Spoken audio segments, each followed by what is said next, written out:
Welcome to Peace Corps' annual speaker event. My name is Monica. My name is Lee. And we're your MCs and interpreters from Peace Corps for today. 성통만사의 스피치 이벤트에 오신 걸 환영합니다. So in order to protect the privacy and identity of our speaker, we ask that you please not take any photos or videos during this event, especially of our speaker. So we have our official photographer back there, but other than him, please no photos or videos during this event, especially of our speaker. 저희 강연자분의 신변 보호를 위해서 아무런 사진이나 동영상 촬영은 절대 금지입니다. But before we invite our speaker to the stage, we'd like to briefly introduce Peace Corps, what we do, and why we're here. 저희 강연자분을 무대로 모시기 전에 우선 저희 단체에 대해서 이야기할게요. 시간 관계상 저희 단체에 관한 이야기는 영어로만 진행하겠습니다. So to begin with, we want to share our mission statement as Peace Corps, the organization. We firstly want to advocate an end to human rights abuses in North Korea, and we hope to empower North Korean refugees and ultimately work to reunify the two Koreas. So a little bit about who we are. We are a non-religious, non-partisan, non-profit organization founded in 2006 by Kim Young-il, a North Korean refugee. So our founder escaped North Korea in 1996, and today he serves as our executive director. And here's a little bit about what we do. We try and raise awareness about the human rights violations issues going on in North Korea, and we advocate the end to the human rights violations. And we also execute some education programs for North Korean defectors living in South Korea. We've also had some rescue missions executed in China as well. So us and the UN, we are an organization in special consultative status with the United Nations ECOSOC. So every March we go to Geneva to present human rights violations in North Korea and submit that to the United Nations. And here are two of the books that we have collected and published. The one on the right, The Faceless Ones, is a collection of North Korean refugees and defectors' testimonies that we have collected through the interviews in our organization. And the one on the left is a report that we submitted to the UN about transnational abuse and exploitation about North Korean laborers abroad. So these are photos from some of the street campaigns that we've been involved in. The first one is at Busan, and the second one is at Itaewon. And here are some pictures of our executive director giving speeches and talks about human rights and reunification. So education programs are a big part of what Peace Corps does. So we provide weekly Wednesday English lessons for North Korean defectors living in South Korea. And we also match volunteer teachers with the students one-on-one. And here are some pictures of our rescue missions that we've executed in China. We have done 10 missions since 2007. We hope to provide healthcare and safe passage to South Korea for these North Korean defectors. Okay, so that's it for our introduction of Peace Corps. Now we'd like to ask you all a question. When you think of the words North Korea, what image pops into your mind? 여러분은 북한을 생각하면 어떤 이미지가 떠오르시나요? Would it be of Kim Jong-un? 김정은이 떠오르시나요? Or maybe soldiers marching? 아니면 군인들이 행진하는 모습이 떠오르시나요? When you search North Korea on Google Images, you will find the last two images are some of the first ones you see. So when people think of North Korea, they usually think of nuclear weapons or the political issues of the regime. But today we are here to listen to our speaker's testimony on life in North Korea and the poverty she experienced and observed firsthand. 구글 이미지에 북한을 검색하면 전에 보셨던 두 이미지가 먼저 나와요. 그래서 사람들은 보통 북한을 생각하면 행복이나 정치적인 이슈에 대해서 생각을 하시는데 오늘은 저희 강연자분을 모시고 북한에서 삶이 어떤지 그리고 그 직접 겪으신 생활과 가난에 대해서 말씀을 나눠주실 겁니다. So a little bit about our speaker before we introduce her. In order to protect her safety and security, we'll be using her pseudonym Jung-Suk Shin. Ms. Shin worked as a nursery teacher in North Korea for 6 years. She defected from North Korea in 2013 and arrived in South Korea the same year. Today she works at a cafe sponsored by the South Korean government for North Korean defectors living in South Korea. 오늘 저희 강연자분께서는 북한에서 보육원 교사로서 6년 동안 활동하셨고요. 그리고 2013년에 탈북하시고 같은 해에 대한민국에 오셨어요. 지금은 카페에서 일을 하고 계십니다. So without further ado, please welcome Ms. Chan.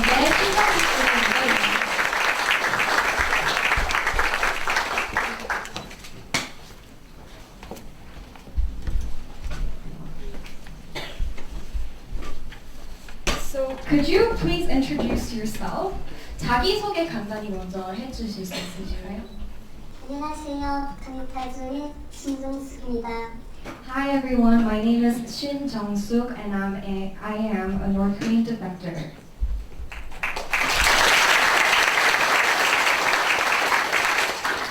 What years were you a nursery teacher in North Korea? 보육 교사로서는 언제부터 언제까지 활동하신 건가요?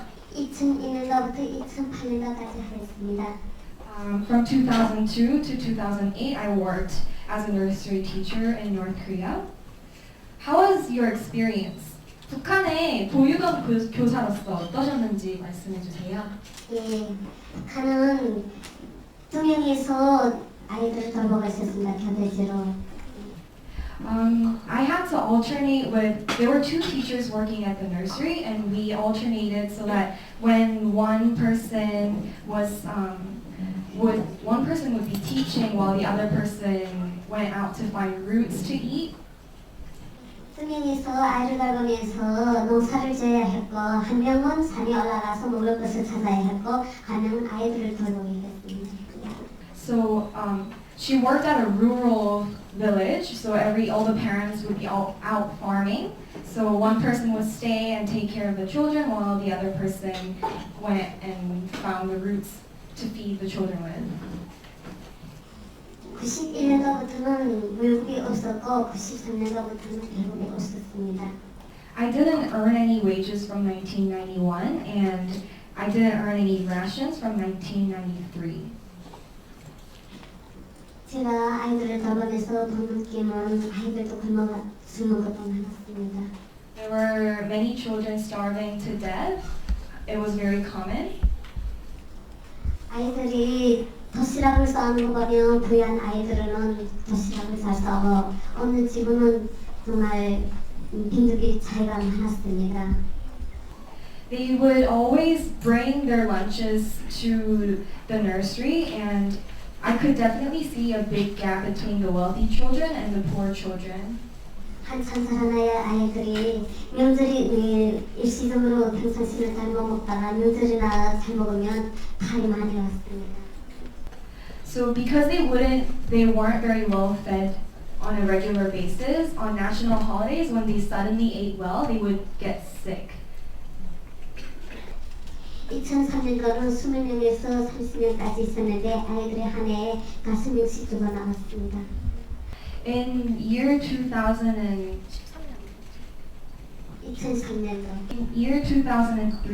out of 20 children at the nursery, 5 of them starved to death in 1 year.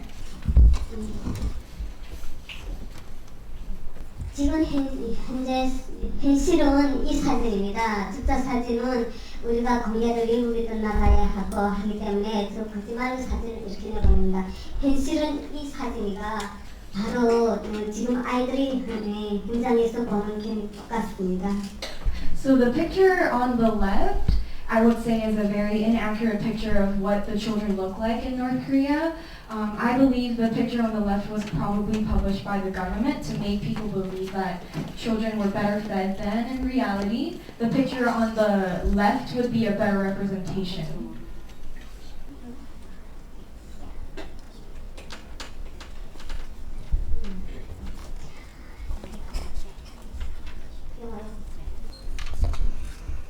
이 사진은 아이들이 이 바닥은 정말 고급입니다. 현실은 이 바닥도 정말 다 해지고 째개져서 아이들이 콘크리트가 나오는 것 같으면 막 주워먹습니다. 이게 나는 아이들도 뭐 모르니까 이 콘크리트 옆에 손가락을 파먹으면서 정말 그거 먹을 때는 우리로서는 정말 없습니다. The picture on the left again is not a very good representation of what the facilities actually looked like. The floor in the picture is far better polished than the floors that you could usually find at normal nurseries. At my nursery, the floor was worn out to bits and ripped apart so that the concrete would be visible through the rips. And the children, because they were too young to know, they would dig into the dirt that they could see through and often eat it. And looking at that, I felt very hopeless. 이 사진은 이 편견은 그래도 고급입니다. 현실은 이렇지 못한다. 아이들이 놓으면 정말 이불도 없어서 엄마들이 있다고 해서 잠깐 사이라도 제 아이를 벌어 내려왔다가 제 옷을 덮어줍니다. Again, on the picture on the right, the blanket that is shown in the picture is very luxurious. Usually we wouldn't even have any blankets to use. Kids during nap times would sleep without anything on the floor, so when their mom or dad came back during lunchtime to feed them, they would leave their own clothes behind so that the children could sleep with that.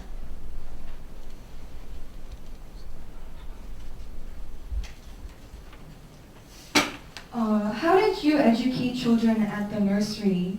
보육원에 아이들을 어떻게 가르쳐 주셨는지 말씀해 주세요. 네. 이 사진은 정말 우리가 사진을 놓고 아이들에게 착하미를 합니다.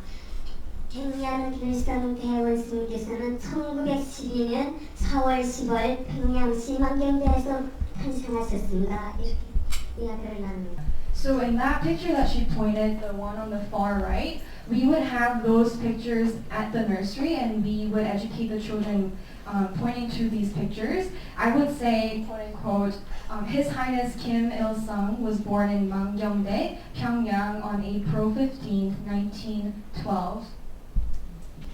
이 사진은 경리하는 김일성 대원스님께서는 어린 시절의 동무들과 함께 군사놀이를 하시던 군사바입니다. They actually had this exact picture at the nursery as well, and we found it online before we put it together.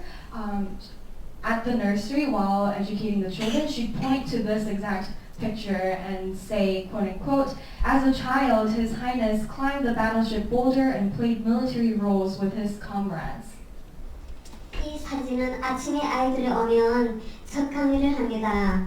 경리하는 김일성 원스님 고맙습니다 하고는 손가락질을 하지 않게끔 정중히 인사를 올리게 합니다. So these portraits were also there at the nursery, and we would start the day with saying, "Thank you, His Highness Kim Il-sung. Thank you, Your Highness Kim Il-sung. Thank you, Your Highness Kim Jong-un." And I would have to teach them not to point at the portraits because they were too young, and I'd have to teach them how to gesture towards the portraits.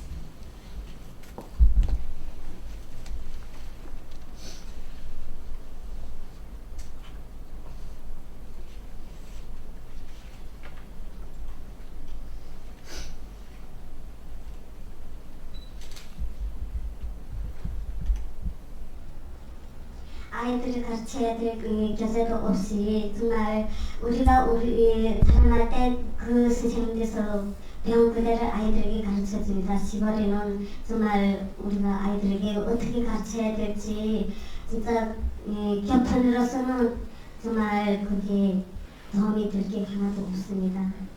Because I lived in a rural area and there weren't any official materials given by the government to teach the children with, I just had to use what I learned as I grew up as a child and taught the same way. 아이들에게는 배줄 노래라는 것은 희망의 노래뿐입니다. 김일성 스님 고맙습니다. 이 노래입니다. 제가 한번 불러보겠습니다. All I could do for them was sing revolutionary songs, and I will sing those songs that I sang right now.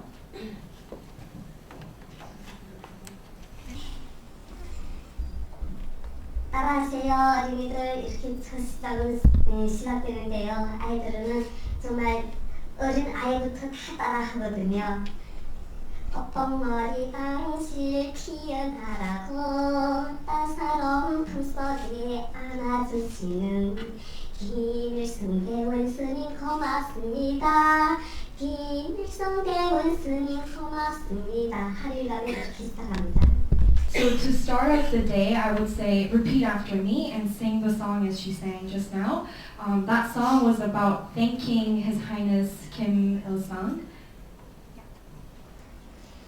아침이면은 10시에 아침을 하는데요. 아이들에게 그렇게 되었습니다. 모든 하나님 눕혀놓고 서는 배 위에 다리는 펴고 눈은 감고 입은 다물고 이제부터 말하는 어린이는 벌을 지르겠습니다. 이렇게 시작합니다. There were also nap times at the nursery, so at 10 a.m. I would have the children lie down next to one another and say hands on your belly, legs straight, close your eyes, close your mouths, and now you will sleep. Whoever wakes up will be punished. 아이들은 정말 깨나도 머리감이 없어가지고 밖에 나가서 풀고 가지고 놀이를 합니다. 남꺼제 가지고 풀고 모아서 집을 졌다 하고 남꺼제를 끼우기도 하고 그리고 놀감 가지고 노는 것도 없어요. 정말 서로 이렇게 맞아 앉아서 다리를 이렇게 펴서 나무 장사야 얼마 받겠니 10점 받겠다 야야 비싸다 5점 받아라 아침 때 늦어서 점심 때 늦어서 삿포가기 틀렸다 꽁꽁 다리가 집히는 아이가 일어서서 노래 부르기를 시작합니다. Yeah, so because they didn't have any toys to play with, whenever they woke up from naps, they would just go outside and play with the dirt, the tree branches, or just their bodies themselves and just play with their legs and sing these songs together.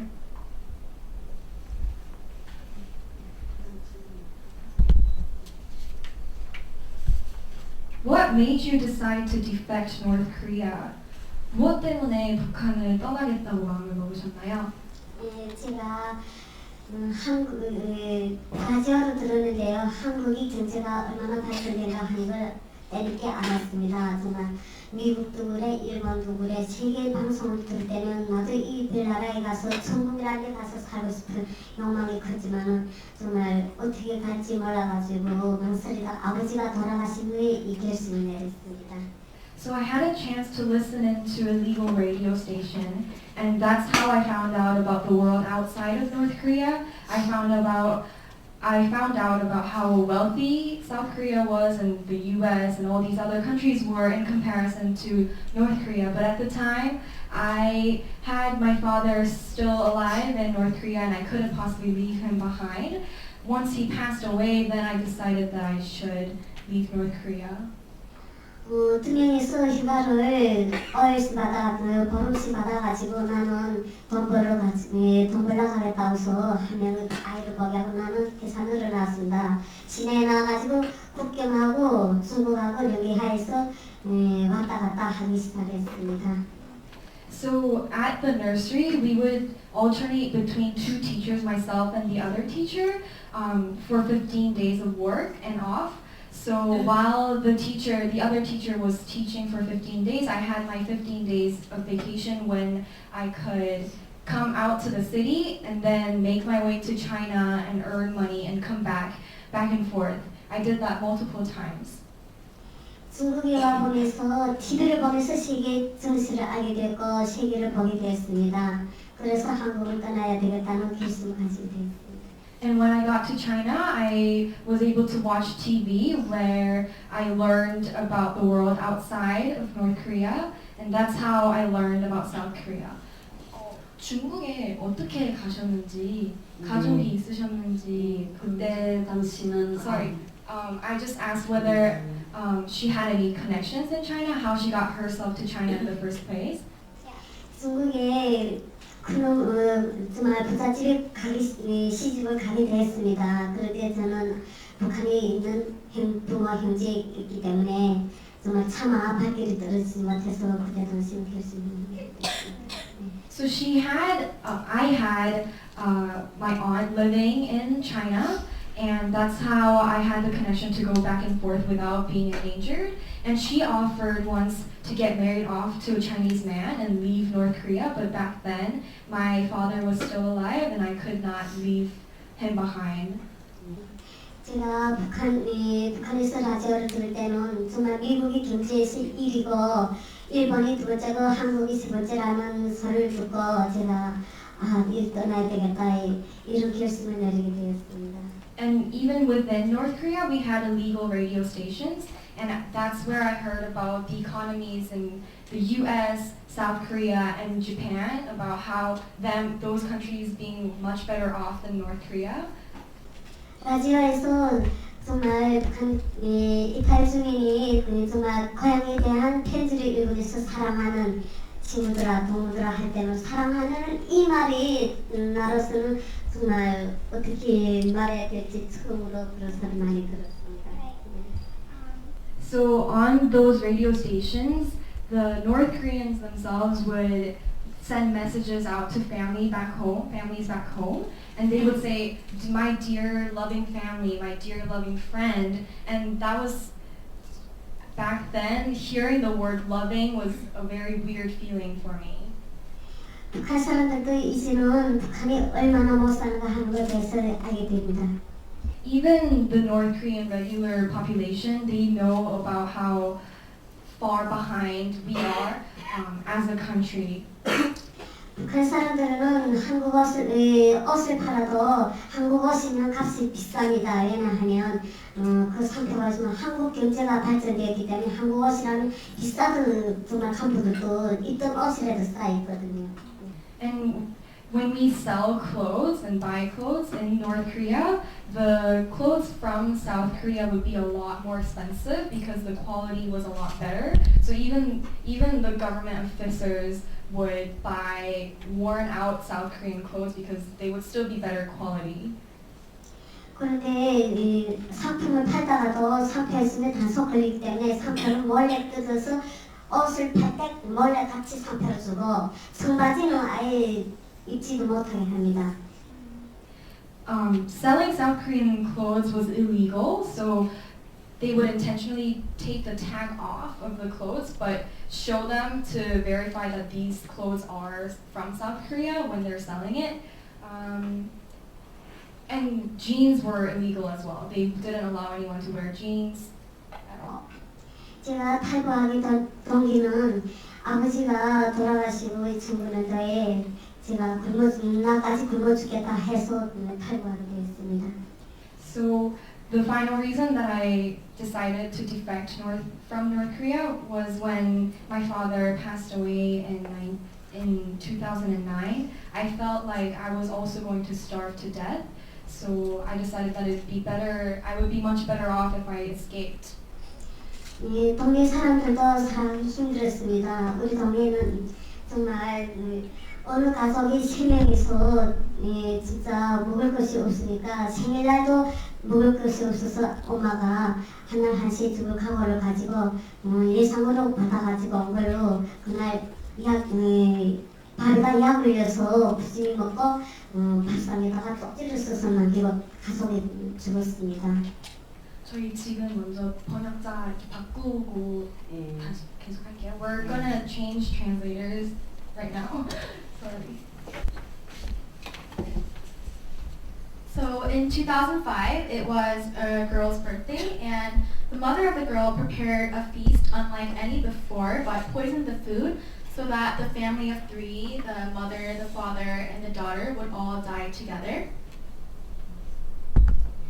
어느 가족은 생일이라 해서 어머니가 아이 그 쌀이고 일lok이 그다음에 이 두부랑 이렇게 해서 예상으로 가져와가지고 부침에 한 상을 차려가지고 밥을 했는데요. 엄마는 너희들 먼저 먹어라 하고서는 아이들 먹은 다음 마지막에 유언을 남기고 죽었습니다. So the mother ate slowly so that she'd be the last one to die and left a will underneath the table before they all died. 보여주전 안전주제가 와서 죽은 사람들을 타결을 해서 이렇게 하다 보니까 밥상 밑에 쪽지가 있었습니다. 유서를 남긴 쪽지가. 우리는 나라를 배반해서 죽는 것이 아니다. 살아가기 힘들어서 이럴 바에는 우리가 다 죽는 게 낫겠다고 해서 이런 뉴스를 남기고 정말로 다 글을 썼더라고요. 왜냐하면 8촌까지 글을 한 글자라도 잘못 쓰면 좀 치공스러워 가기 때문에 정말 글나마도 한자가 잘 써야 제 친척들이고 사돈 8촌까지 무사해야 되기 때문이었습니다. So the mother basically was the last one to die and ate slowly, and she left a will saying that everything was their own fault, everything was their family's fault. It was not the fault of the regime, and they also said that they were going to starve to death, which is the reason why she poisoned their food. And the reason why she blamed it on themselves rather than the regime was that in North Korea, if you commit suicide, it's considered a crime. It's considered a way of betraying the regime. So, and even if you do commit suicide, your distant relatives are banished, and there are many different consequences. So, because North Korea views suicide as an act of betrayal, the mother had left such a will. 우리 동네에는 또 7살짜리 준심이가 춘수가 살았는데요. 정말 산에 올라가서 피살을 이렇게 산에서 자라는 풀이가 있어요. 이 피살을 손으로 훑으면 이 손이가 다 금이 가고 피가 나왔어요. 저거라도 훑어서 먹어야 하루 밥벌이가 되니까 저거 훑다가 산에 그 솔로가 쑥 늘어져서 저기 손이가 이렇게 땅에 이렇게 징징징징 거리면서 늘어진 거라서 언니야 우리가 이걸 꺼내다 아버지한테 알려서 꺼내서 팔아먹을까 하다 언니가 그냥 저 피살을 뜯는 거예요. 빨리 와서 뜯자고. 근데 아이가 7살짜리 아이가 이거 툭 쳐보니까 전기 흐르는 그 전기선을 뜯다 보니까 튕겨서 죽었어요. 전기 튀어서. So a 7-year-old child and her older sister, Chunchim and Chunseol, went out to the mountains to get food, to get pisar, as you can see in this picture. They were picking and pulling this pisar, which hurt their hands. And they didn't know that at the mountains that they went up to, there were actually electric wires. And the 7-year-old child had kicked the electric wire, not knowing what it was, and was electrocuted on the spot and died because they didn't know that the electric wire was about to electrocute them. And when they found the dead girl's body, they found that she was still clenching on to this pisar that she was trying to get for food. 2004년도는 더 힘들었어요. 왜냐면 그 당시에는 94년도는 그래도 장사를 해서 벌어먹기 위해서는 좀 풀어놨지만은 지금은 껍질이 아이들이 너무 많아서 쓰레기장에는 아이들과 무리처럼 이렇게 누워서 있어요. So after 2000, times have been especially difficult because before, when it was during the North Korean famine from 1994 till 1998, there were many corpses on the streets. But nowadays, there are many orphans in landfills. So from 2000, times were especially difficult because there are crowds of orphans in these landfills in North Korea.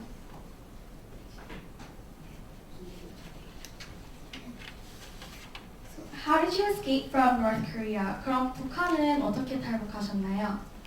네, 북한은 보통 달려가야만 하지 그리고 남자가 없으면 가려고도 생각도 못해요. 어려움이 더 깊어요 보이죠.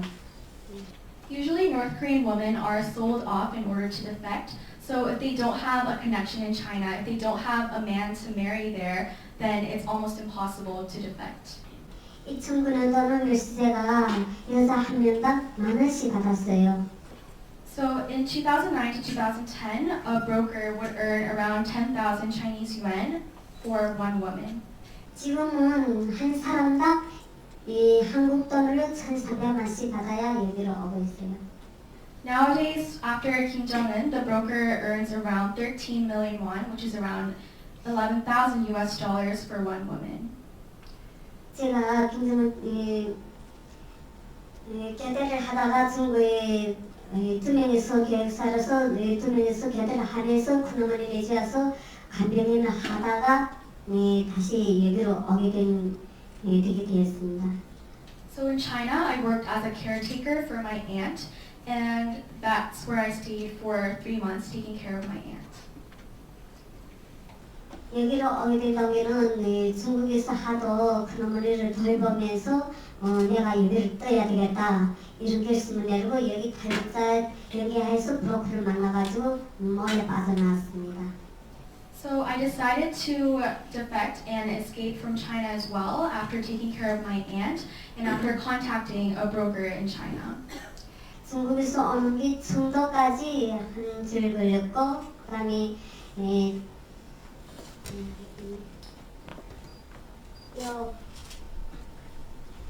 여기 북한인의 해산 국경을 넘어서면 중국에서부터 청도까지 3일 왔습니다.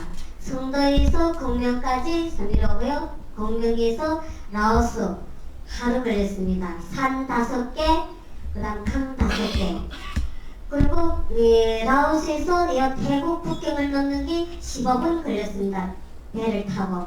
그 다음에 태국에서 남이스루서로 들어왔습니다. So this is a map of my journey from North Korea to South Korea.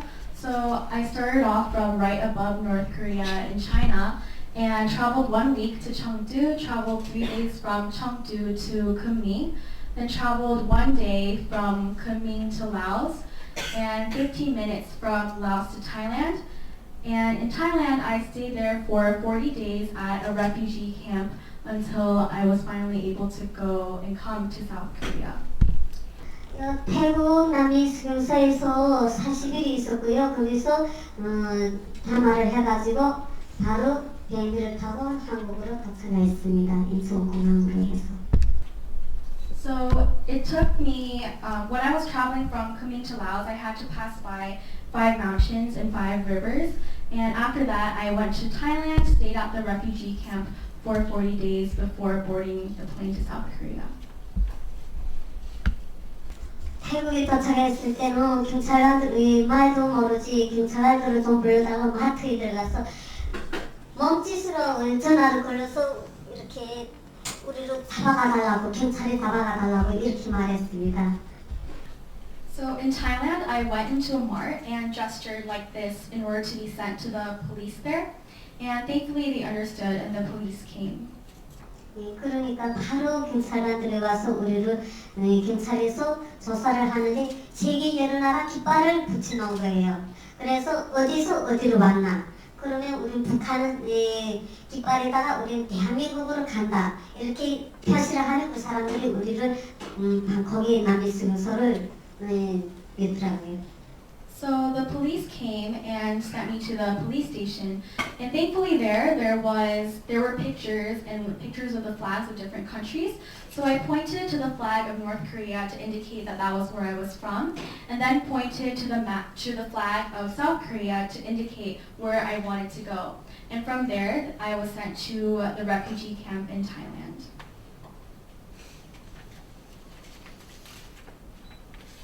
How is your life in South Korea different from your life in North Korea?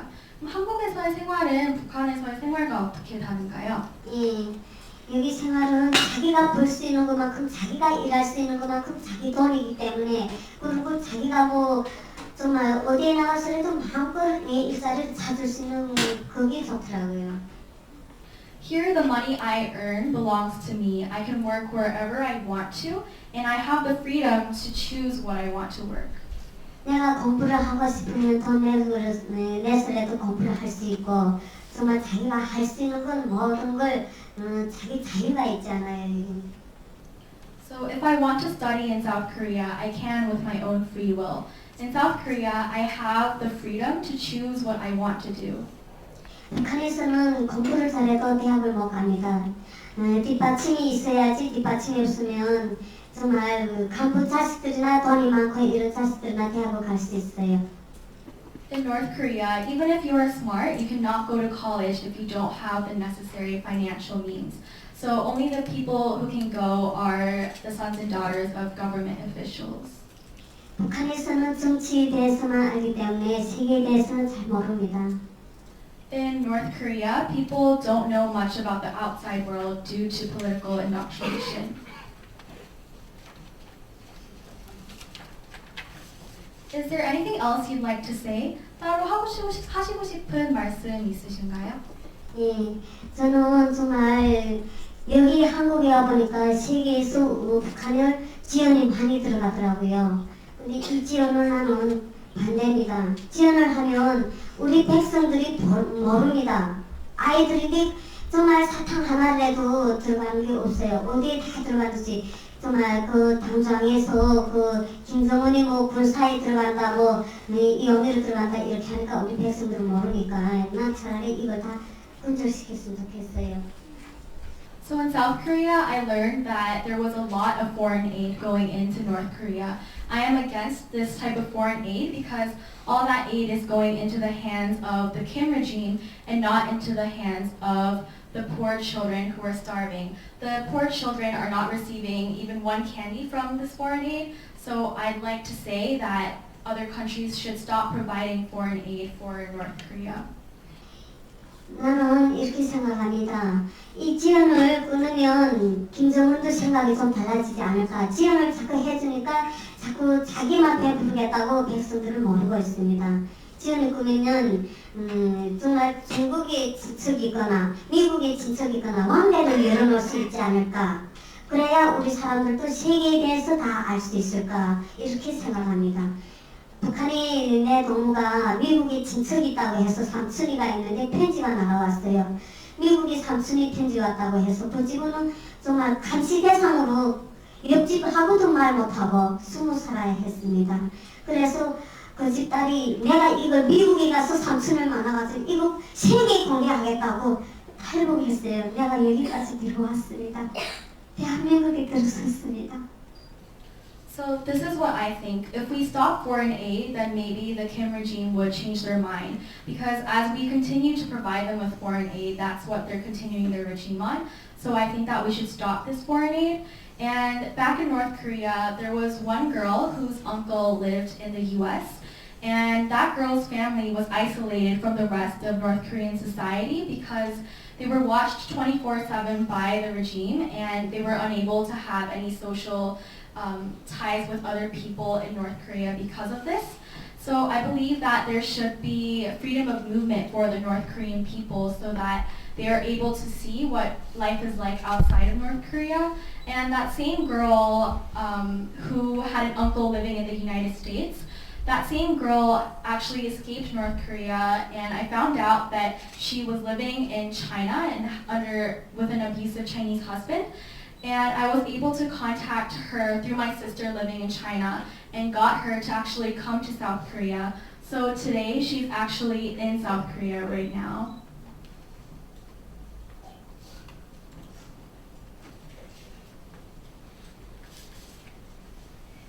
Then what solution would you suggest to alleviate the situation in North Korea? 그럼 북한에 대한 어떤 방안이 필요한 것 같나요?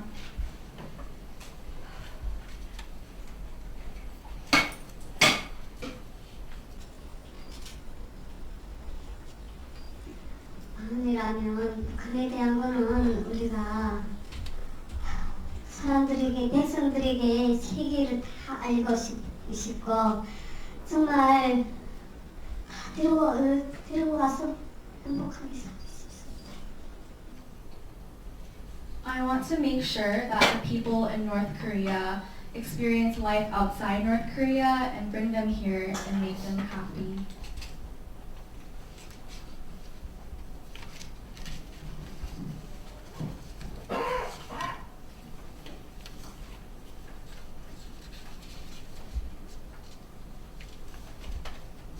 So, thank you, Ms. Shin. That actually concludes the main part of our speech event. But now we'd like to move on to our Q&A portion. So if you have a question, please raise your hand and Isabel will go to you with the mic right over there. So if you have a question, please raise your hand right now.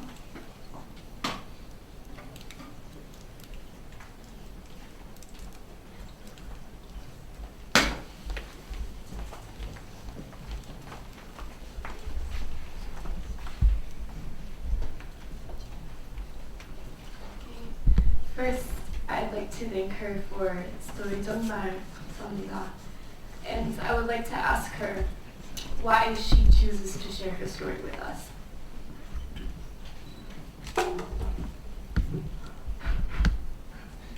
먼저 말씀 나눠주신 거에 대해서 너무 감사하게 생각하고 있다고 감사하다고 전해드리고 싶다고 하고요. 그리고 오늘 이 자리에서 말씀을 나눠주시게 된 계기나 이유는 무엇인지 궁금하다고 하네요. 세계에 공개하고 싶습니다. 북한의 정신을 세계에서 알아야 된다고 생각합니다. 통일은 반드시 우리의 힘입니다. 우리가 하나같이 뭉쳐서 통일을 이뤄갑시다. I want to let the world know what actually goes on within North Korea. I think that reality is to be known for everyone across the world, and reunification is only possible through our hands if we actually become one nation together. So that's why I decided to share my story. Are there any more questions?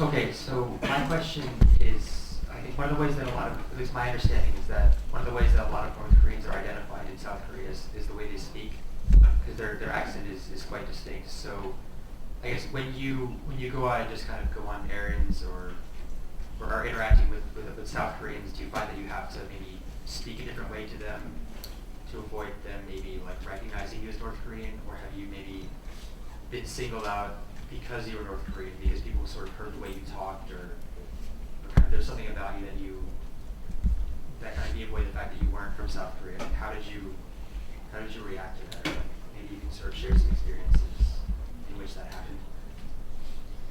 북한 사람들은 여기 오면은 뭐 여기 있는 분들이 북한 사투리 쓴다고 뭐 지적을 했거나 아니면은 지적 안 당하기 위해서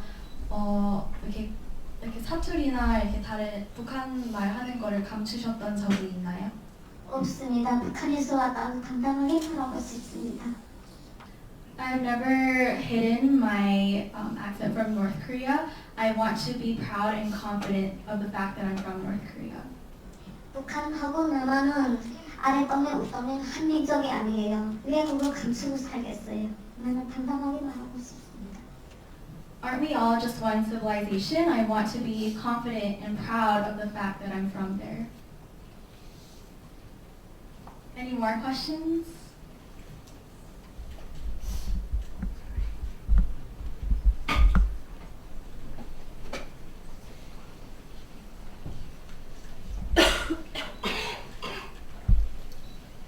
My question is more from a political side. Since it's really hard to work with a regime who is oftentimes regarded as very hard to work with on an international scale, politically, what can we do to help people in North Korea if we don't have access to what's going on there from a political scale? Obviously, in humanity side of us wants all the help, but politically, it's a lot more complex than that. What are some solutions from her perspective, maybe, since she's lived there actively and knows what goes on there politically a little bit more than the average person? I know it's a very hard question, but it's 좀 정치적인 시선으로 봤을 때 이분들이 오시는 나라에서 그런 나라와 나라 사이의 관계에서 어떤 식으로 북한을 접촉을 해야지 상황이 개선이 될 것 같냐는 질문을 하셨어요. 여기에 우리가 탈북민들이 이제 3천만이 되고 있거든요. 그래 우리 분들하고 정말 여기 세계 모인 여러분들과 함께 정말 어떻게 우리가 이 말을 세계적으로 공개해야 될지 막 순서가 안 돼요. 분단이 70년이 이제 되었는데 우리 민족이 서로 이렇게 갈라져 산다는 것도 말이 아니고 정말 여기 여러분들께 김정은에 대해서 어떻게 좀 통일을 못해도 마음대로 했으면 좋겠다는 거. 미국이 일본이 다 중국에 친척이 있어도 통일 좀 해고 좀 한껏 좀 다니기시게끔 세계 정신을 다 보게끔 그렇게 해줬으면 감사하겠어. 3천만이 돼 있어요. 3만. So currently there are more than 30,000 North Korean refugees across the world, and if we voice out the opinion of these defectors and all of you from all these different countries here together, I believe that we can really advocate an end to the two Koreas being separate and advocate for the reunification of the two Koreas, possibly. I believe that it's impossible and it's nonsense that after 70 years of separation, we're still as separated, and I hope even if it's not the matter of overthrowing Kim Jong-un at this point, if we could even make possible the freedom of movement between the two Koreas, that would advance a lot of different aspects in life in North Korea.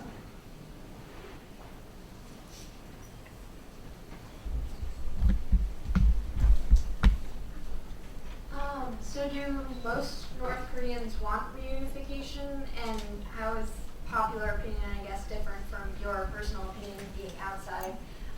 And if they do want reunification, like, what is the ideal scenario? Like, when would it happen and what form would it take?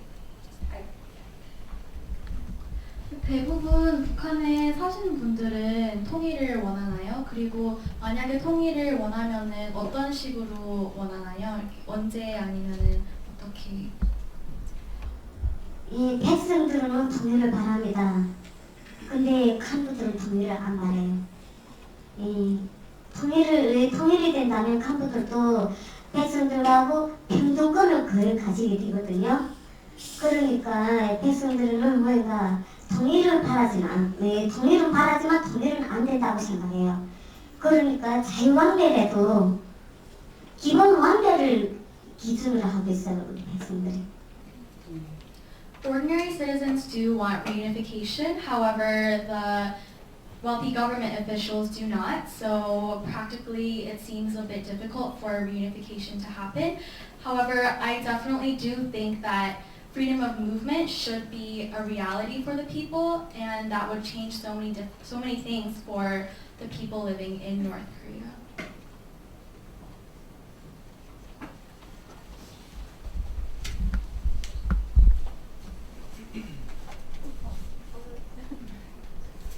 오셔서 감사하고요. So let's say that reunification happened. What do you think is the very first thing that should be improved on? Infrastructure-wise, do you think it should be education or hospitals? Should the money or the support go to mainly children? What is your opinion on reunification and reconstruction? 이제 통일이 됐다고 가정을 하면은 북한의 많은 그 방향들 중에 어느 곳에 먼저 손을 대어서 개선을 해야 하는 것 같은지 개인적인 의견을 물어보셨어요. 만약에 통일이 되면은 어떤 곳 먼저 개선을 하고 싶으신지, 뭐 의료라든지 아니면 어린 아이들 교육이라든지 그런 많은. 예, 통일이 된다면 어린 아이들부터 예, 개선이 돼야 된다고 생각합니다. 지금 북한에는 내 오빠, 내 동생들 있지만은 동생이 하는 말이 이래요. 누나, 먹을 것이 없어도 아이를 또 하나 낳았다, 만들었다. 몇 년생을 만들었거든요. 야, 먹을 게 없는데 어째 먹는다고 내가 그저께 통화를 했어요. 먹을 것도 없는데 왜 먹는다고 뭐 먹이 살리게. 그래도 누나 자식이라도 봐야 되지 않는가. 통일이 되겠지. 동생이 그렇게 말하는 거예요. 그렇기 때문에 아이들부터 빨리 개선돼야 된다고 합니다. 통일만 되면. I believe that any kind of treatment to the children should be addressed first and foremost. Recently, actually yesterday, I talked with my younger brother living in North Korea. While when I defected, my father had passed away and my mom lives in China, but I left my older brother and younger brother behind in North Korea. And the younger brother, when I called him yesterday, told me, "Sister, Luna, even though we are starving at the moment, I still had another baby. Even if we are starving to death, at least I can have my children to look at." And so she believes that the children at the moment are most in need of any kind of aid if reunification were to happen.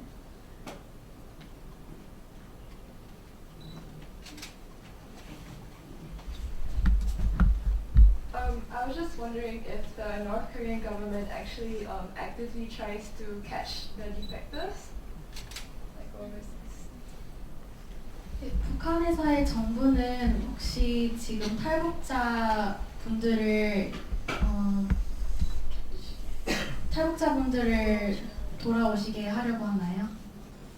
예, 해요. 왜냐하면 북한은 지금 인구가 줄고 있어요. 그렇기 때문에 전화상을 진짜 뭐 보이부시 시켜요. 네가 뭐 연수까지 오나 그러면 나한테 따라가겠다 이렇게. 그러니까 우리 탈북자들은 제 가족을 여기 다 데리고 오기 위해서라도 이 가요. 국경이 가면 합치하다시피 잡아가요. 그리고 중국에다가 보이부가 다 이렇게 감시를 붙여가지고 우리 탈북민들이 여기서 한국 신분증 가지고 놀러간 탈북자들도 다 잡아가게 만들어요. 그거는 왜냐면 김정은이가 인구가 줄어드니까 어떻게 해서라도 무조건 다 잡아오라 이렇게 포문을 내렸어요. 그래서 우리 사람들 무역을 해서 보이고 계층을 대상화를 해서 그런 사람들을 다 중국에다가 많이 들어왔다 하더라고요. So they do try to catch the North Korean defectors, and the Kim regime actually announced that all efforts to find defectors should be executed. So for example, sometimes family members of defectors still living in North Korea would try to get their family members, so the defector, to come to the border to North Korea. And instead of, and of course the defector would go assuming that the family members would also be able to escape North Korea and follow the defector to South Korea. However, the reality is that the family members living in North Korea were actually ordered to catch the defector and have the defector come back to North Korea. So in these cases, the defector will be caught and sent back to North Korea. That's also the reason why when we showed the map of her journey from North Korea to South Korea, she didn't come straight from from the north of North Korea in China or anywhere near China, within China, straight to South Korea because of their being allies. The Chinese government would not actively let North Korean defectors escape. So that's why she had to go through the different countries and finally make her way from Thailand.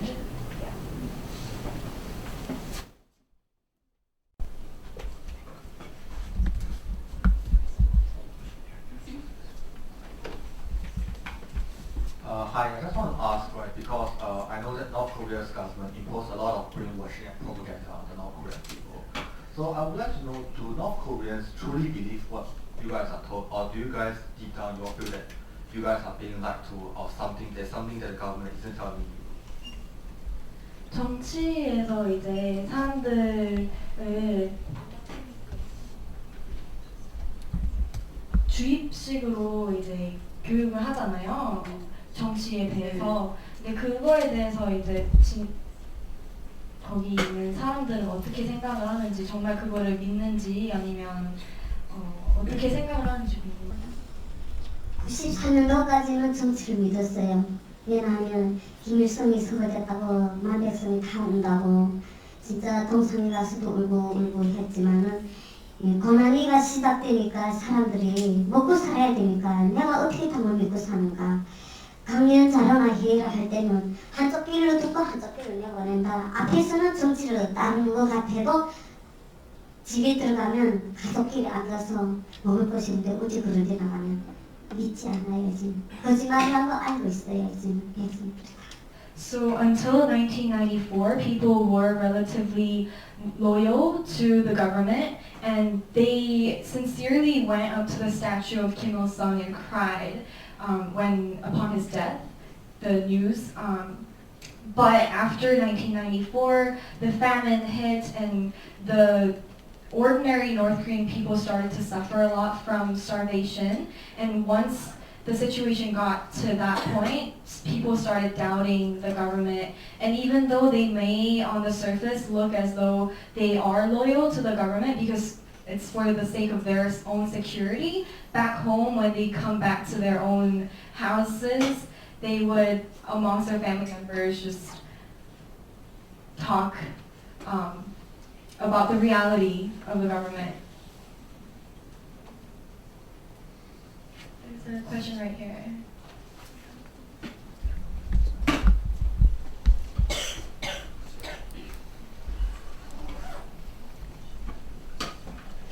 Hi, so my question is, you speak a lot about the censorships that's going on in North Korea, and I'm curious what your personal opinion is.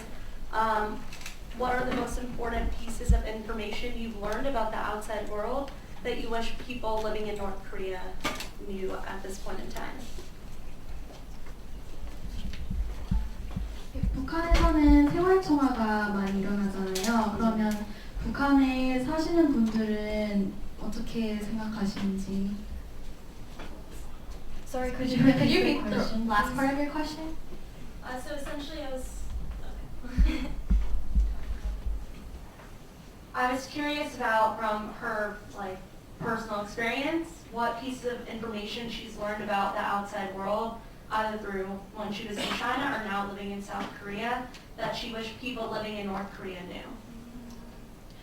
중국에 있었을 때 아니면은 지금 여기 살고 있으면서 북한에 대해 많이 들으시잖아요.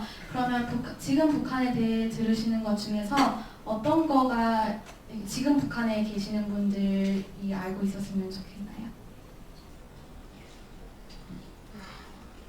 북한에 알고 있다는 건 지금 여기서 북한에 대한 정치를 알고 있는 거. 네. 그러니까 지금 북한 밖에서 사시면서 알게 되신 것들 중에서 북한 내에 사시고 계신 분들이 알았으면 좋겠다 하는 점들. 그러니까 북한은 그전에는 규율이 강했거든요. 규율이 강했지만 지금 우리가 여기서도 정치를 다 알고 있어요. 예, 그래서 나는 내 속으로는 통일됐다고 봅니다. 예, 겉으로는 통일이 안 되고 우리 사람들이 알고 있는 건 이제 북한에 대해서는 이제 다 알고 있고 달아나서 여기로 오고 싶어도 모두 손이 몰라서 못 와요. 예, 그리고 정치가 아무리 세다고 해도 이제는 그런 말 듣지 않아요. 우리가 나도 거기서 여기 오기 전까지는 거기에 대해서 다 알기 때문에 내가 여기서 살면서 이런 자유에서 정말 거기에 대한 악몽이 지금도 자라가도 생각나요. 쉽게 지어지지 않더라고요. 그러니까 우리 사람들도 그래요. 야, 전화 한 통화만 해도 이게 진짜 대단하다. 내 속으로는 우리 통일을 했다. 겉으로는 깡하고 터지지 않고 통일은 안 됐지만 우리 사람들끼리 이것만 해도 대단하다고 생각하고 있어요. So people in North Korea actually now all know that the indoctrination they're receiving is in fact indoctrination. So they know so much about North Korea that I feel like internally reunification has already happened. If they could escape North Korea and come to South Korea, they would. It's just that they don't have the means to. And I believe that internally reunification truly has happened because the North Korean people know so much about the regime now. They believe, or they don't believe the indoctrination they receive anymore. And so I believe that although officially and externally reunification hasn't happened, because the North Korean people know so much about North Korea and about the state of South Korea, reunification has happened in their minds.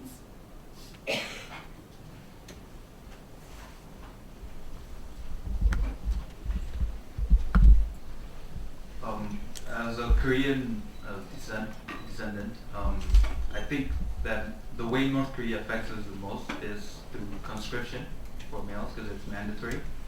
And so if the occasion happened and we had to go to war, would you guys be in favor of going to war with North Korea?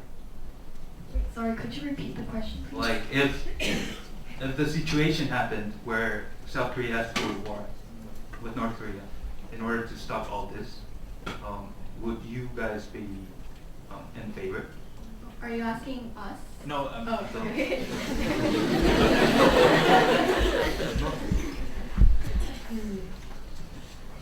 한국인으로서 만약에 통일을 위해서 전쟁이 일어나야 한다고 가정을 하면 전쟁에 임하는 거에 대해서 찬성을 하시겠어요? 반대를 하시겠어요? And that would be the last question that we're receiving for the Q&A, by the way. 저는 이렇게 모두 다 힘들게 이렇게 일도시하고 전쟁을 왜 해요? 중국하고 대만이 통일된 것처럼 우리는 왕멸에도 했으면 좋겠어요. 전쟁을 하잖아요. 도시고 총으로 쏴서 사람 죽이려고 해서 뭐래요? 난 그걸 반대해요. 전쟁을. I would be definitely against the idea of going through war for reunification. Taking the example of the relationship between China and Taiwan, even, it doesn't have to be official reunification at this point. I believe that even if we could get it to a point where the freedom of movement became possible, that would still be a great achievement, considering the reality of the politics and just the international relationships between the two countries. 북한은 구경할 것도 많아요. 명산, 금강산, 백두산, 뭐라니 주말 왕제산 이런 데 우리가 잘 꾸려놔서 전쟁한다면 거기 다 부서지 못해요. 힘들게 다 관광지로 만들어도 진짜 북한은 볼 데가 많아요. 여기 내가 같이 제주도에 갔다 왔는데 제주도 대비도 안 돼요. 예. 북한 매양산 백두산하고 제주도 대비가 안 돼요. 천지 차이예요. 그러니까 볼 것도 많고 관광지를 넣으면 정말 대단할 것 같아요. So talking about the freedom of movement, if the freedom of movement became possible, North Korea as a country itself has so many different tourist targeting areas that we could advertise for, such as the mountain Baekdu or mountain Myeongwa. I actually went to Jeju Island recently, and I thought, oh, this isn't even a good enough tourist destination in comparison to the ones in North Korea. And if we went through war, all those beautiful places will become destroyed. So why should we pursue violations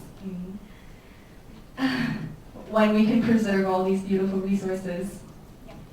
여기서는 북한에 가봤는지는 모르겠지만 겨울이 정말 영하로 오르고 내리고 하는 백두산이 있잖아요. 눈이 이렇게 쌓여도 만병초가 자라요. 근데 우리는 그걸 재배해서 심은 것도 아니에요. 자연이에요. 북한은 다 자연이에요. 여기는 뭐 이렇게 떠다시고 산도 떠다시고 이러잖아요. 우리는 그런 게 없어요. 내가 나서 자란 고향이라 해서 이렇게 말하는 게 아니에요. 현실 그대로 말합니다. 그 백두산 겨울에 이 눈이 쌓인데도 만병초가 얼마나 예쁜지 그 만병초가 만병통치약이에요. 진짜 그거 먹으면 정말 그리고 백두산 쪽에가 약초들이 많이 나와요. 장출, 배출, 세시 뭐 이런 약초들이 많이 나와서 진짜 범을 꼬라고 해야 될까? 예, 진짜 많아요. 그리고 백두산 밑에 양강도, 한북도, 자강도 이건 완전 그물로 그 사리가 다 금이에요. 먹을 것이 없어서 요만한 아이들도 엄마 따라서 산에 가서 굴을 캐요. 그러면 꺾으면 굴 하나 빵 하고 바꿔 먹어요. 정말 굴이 그 사리가 굴을 캐다 나니까 뼈조만 산들 내려앉아요. 그러니까 빨리 통일됐으면 좋겠어요. 방대하든지. 중국으로 다 밀수로 넘어가요. 구미구 약초, 그 자연산이 아까워요. 막 나무 통나무가 막 중국으로 갈 때면 막 울어요. 나는 그 힘들게 자란 나무들이 몇백 년 자란 나무들이 다 중국으로 가서 또 가물로 또 다 탄자를 해서 다시 조선으로 와요. So first of all, I want to make clear that I'm not talking up about North Korea because I'm from there. I'm actually talking about all these great resources that it has because it is a fact.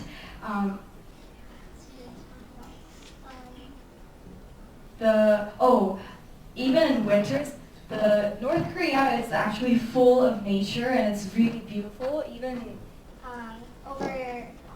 Even during winters, when Mountain Baekdu is covered in snow, there would still be all these flowers, beautiful flowers, blooming, even in the midst of all the snow. She also talked about the plenty of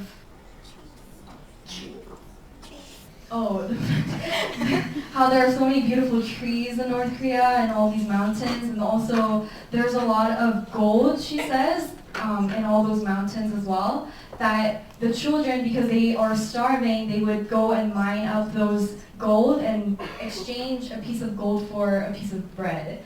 And she sees all these resources like the tree, the logs, and the gold being exchanged and being shipped over to China, and I only wish that reunification or freedom of movement were to happen so that we could actually make great use of these resources available. So thank you, Ms. Shin, for your wonderful testimony and responses. Please give Ms. Shin another warm round of applause.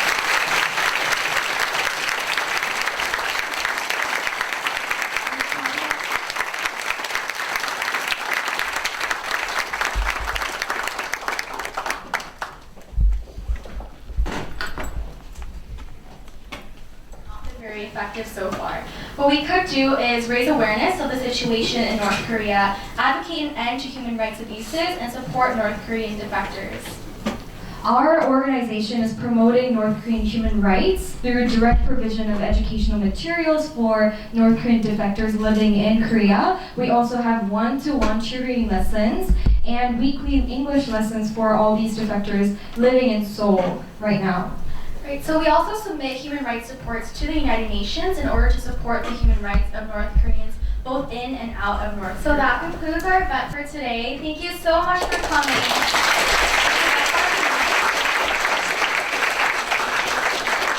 Please visit peacecorps.org if you'd like more information.